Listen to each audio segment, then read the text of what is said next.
Je ressors où alors juste ici là. D'accord. Moi, j'appartiens au ministère de l'Éducation nationale. Ben voilà. On dit. Et je suis placé auprès de la déléguée dans sa fonction interministérielle, puisqu'effectivement, elle s'adjoint à 3 conseillers techniques de 3 ministères différents. C'est donc mon cas pour le ministère de l'Éducation nationale et pour le ministère de l'Enseignement supérieur. Pour quelque chose d'un petit peu précis, par exemple, sur ce qu'on appelle les attestations de sécurité routière au collège, en 5e et en 3e, c'est en fait des questions, un travail qui est fait, une prévention qui est faite au niveau de la sécurité routière. Je participe aux commissions qui élaborent les questions, qui mettent en place ces attestations au niveau de l'enseignement scolaire. Et puis, dans les universités, c'est plus sur la sensibilisation. Comment on s'adresse maintenant à un jeune de génération Y qui n'aime pas du tout qu'on lui dise fais pas ci, fais pas ça. On essaye de plus du tout être dans quelque chose qui est plus descendant en disant surtout n'oubliez pas de porter la ceinture, ne buvez pas quand vous conduisez, plus à les éveiller sur le risque. Et on a choisi nous de créer un module sur justement la perception du risque. Et on travaille avec eux sur leurs besoins, leurs émotions et sur la prise de décision et ce que cette prise de décision engendre. Sans être moralisateur ni dire surtout ce qu'il faut faire et ce qu'il ne faut pas faire. Alors on sent que tu as de la pédagogie qui coule en intraveineuse dans tes veines, mais d'où tu viens? Quel est Quel est mon parcours? Quel est ton parcours? Pendant un certain nombre d'années, j'ai été enseignant et puis chef d'établissement en lycée.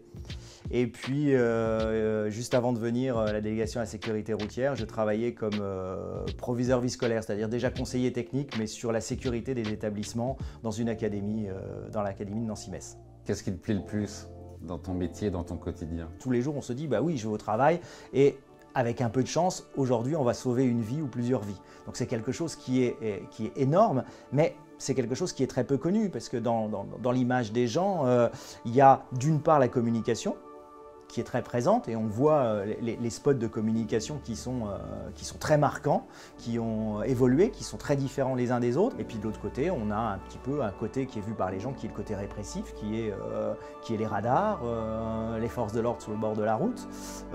Voilà, nous, notre souhait, c'est que les radars ne flashent aucune voiture. Si jamais un jour les radars ne flashaient aucune voiture, c'est que tout le monde respecte la limitation de vitesse et on sait que la vitesse a un enjeu énorme sur l'accidentalité et le degré de blessure et la mortalité sur la route. Si les gens respectent, on sait qu'on aura moins de morts.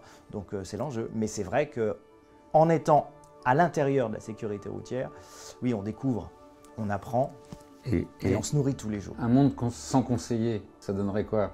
Peut-être une difficulté plus importante à toucher, en tout cas la tranche d'âge sur laquelle moi je suis situé.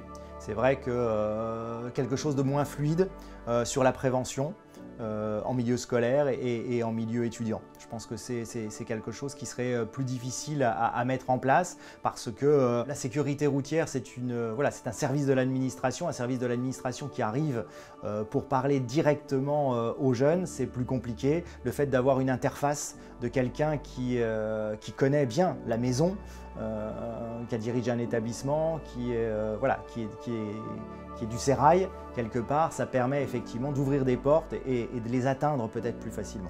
Tu as l'air plutôt heureux dans ton job? Très heureux dans mon métier.